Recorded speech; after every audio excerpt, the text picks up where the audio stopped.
Selamat pagi Bapak Ibu Saudara yang sama dikasihi Tuhan. Syukur kepadanya untuk setiap penyertaannya dalam kehidupan kita. Terkhususkan pada hari ini, kita boleh kembali diperjumpakan dalam renungan harian Senin 31 Oktober 2022. Sebelum kita merenungkan firman Tuhan, mari kita satu di dalam doa, kita berdoa. Kami senantiasa mengucap syukur kepadamu, Engkau sungguh baik bagi kami anak-anak-Mu. Terima kasih Engkau boleh senantiasa ada bersama-sama dengan kami memelihara kehidupan kami umat-Mu.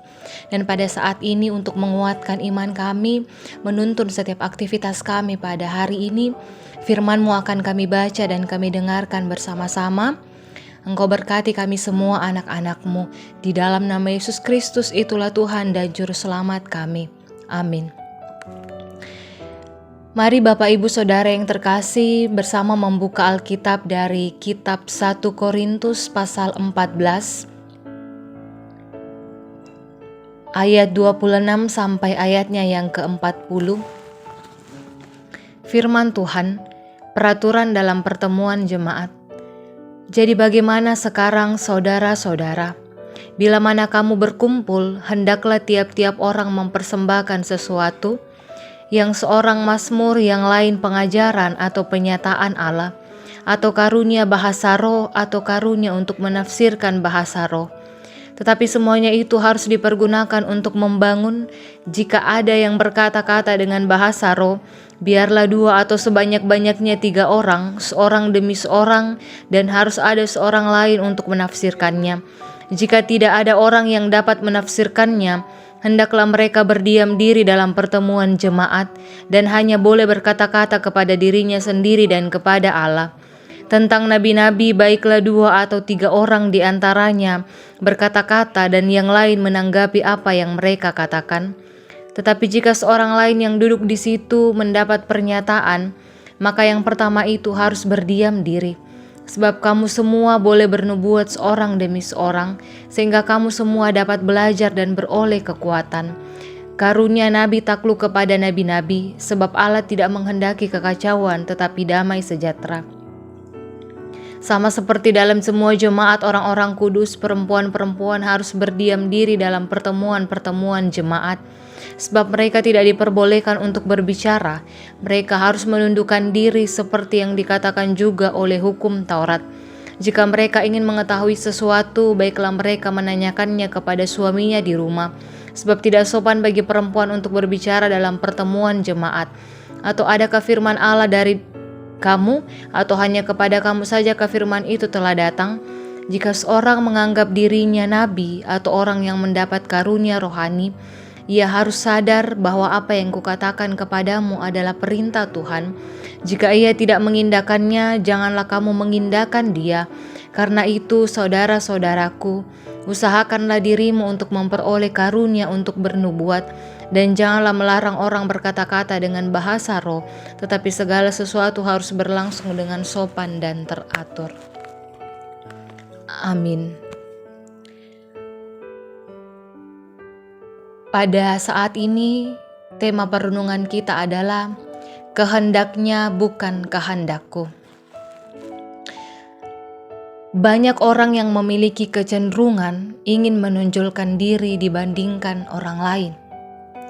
Sehingga terkadang ketika kita melakukan sesuatu, maka orientasinya itu ialah pujian atau pengakuan dari orang lain. Sehingga tak jarang dalam suatu perkumpulan atau persekutuan terjadi persaingan dalam hal menonjolkan diri, yang tentunya ini akan berpotensi mengakibatkan kehancuran.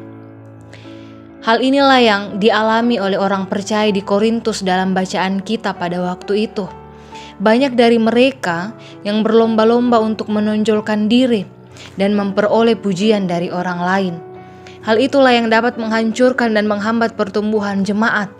Oleh karena itu, Paulus menyadari dan melihat semuanya itu, Rasul Paulus akhirnya menulis surat untuk mengingatkan orang percaya yang ada di Korintus, agar mereka bukan melakukan kehendak mereka sendiri. Talenta yang Tuhan berikan seperti seorang pemazmur, ini mengajar pernyataan Allah, karunia bahasa roh, karunia menafsirkan bahasa roh, dan karunia lainnya hendaknya saling mendukung dan juga saling melengkapi satu dengan yang lain. Sehingga tentunya bahwa jemaat akan bertumbuh dan terbangun.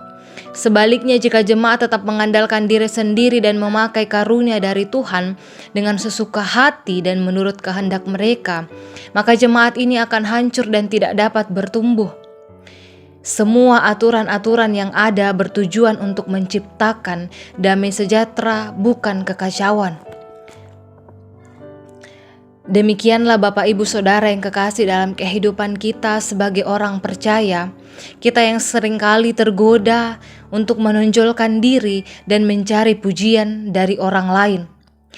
Sehingga terkadang kita melakukan setiap karunia Tuhan yang kita berikan. Sebaliknya, setiap karunia yang Tuhan berikan dipakai sesuai dengan kehendak-Nya, bukan sesuai dengan kehendak kita. Karunia yang Tuhan berikan kepada kita, talenta yang Tuhan berikan kepada kita, kita pakai semata-mata untuk kemuliaan Tuhan dan juga untuk kebaikan kita bersama.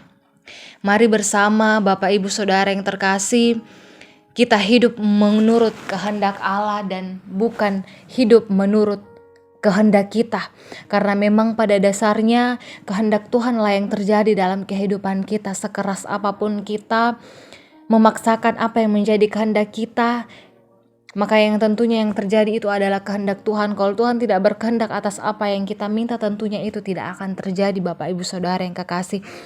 Maka dari itu, mari kita hidup sebagai orang percaya menurut kehendak Allah. Terpujilah Kristus. Amin. Mari berdoa. Tiada hentinya Tuhan, kami mengucap syukur kepadamu. Kami senantiasa meyakini keberadaan kami umat-Mu pada saat ini. Semua karena kasih-Mu. Kami masih menghirup nafas yang baru pada saat ini adalah bukti Engkau sangat mengasihi kami, anak-anak-Mu. Engkau yang senantiasa memelihara dan menuntun kehidupan umat-Mu. Di dalam setiap kehidupan, di dalam keluarga, di dalam setiap rumah tangga, dan juga di dalam pekerjaan masing-masing. Engkau yang senantiasa memberikan hikmat, kekuatan, dan kebijaksanaan kepada setiap umat-Mu.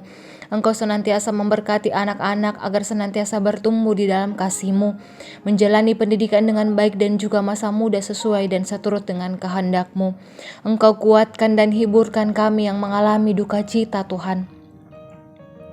Dan Engkau senantiasa datang untuk memelihara kehidupan kami, memulihkan kami yang mengalami sakit penyakit, Tuhan. Kami bersyukur untuk pertambahan usia yang boleh Engkau anugerahkan kepada umat-Mu, dan berkat-berkat dalam bentuk apapun itu, Tuhan. Bersama-sama kami bersyukur Engkau senantiasa menganugerahkan berkat-berkat yang luar biasa dalam kehidupan kami. Engkau pun memberkati kami, memberi kekuatan kepada kami untuk melewati dan menjalani setiap pergumulan hidup kami sebagai orang percaya. Kami pun senantiasa berdoa, Tuhan, untuk setiap rencana hidup kami, Engkau yang ikut campur tangan di dalamnya. Terima kasih untuk firman yang telah kami dengarkan bersama pada saat ini, Tuhan. Biarlah ini kami boleh senantiasa hidup sesuai dengan kehendak-Mu. Kami boleh senantiasa meyakini kehendak-Mu yang terjadi dalam kehidupan kami. Apapun yang kami alami, entah kami melewati sukacita maupun duka cita dalam kehidupan ini. Engkau berkati pun bangsa dan negara kami. Engkau berikan hikmat bagi pemimpin-pemimpin kami, agar boleh senantiasa memimpin bangsa dan negara ini dengan baik, sesuai dan seturut dengan kehendak-Mu, Tuhan. Allah Bapa dalam kerajaan sorga, inilah ungkapan syukur dan permohonan kami. Ampunkan segala dosa kami yang melawan kehendak-Mu. Di dalam nama Yesus Kristus, itulah Tuhan dan Juru Selamat kami. Amin. Demikianlah renungan kita pada pagi hari ini. Mari kita menjalani aktivitas kita, menjalankan semuanya sesuai dengan kehendak Tuhan. Salam sehat, Tuhan Yesus memberkati.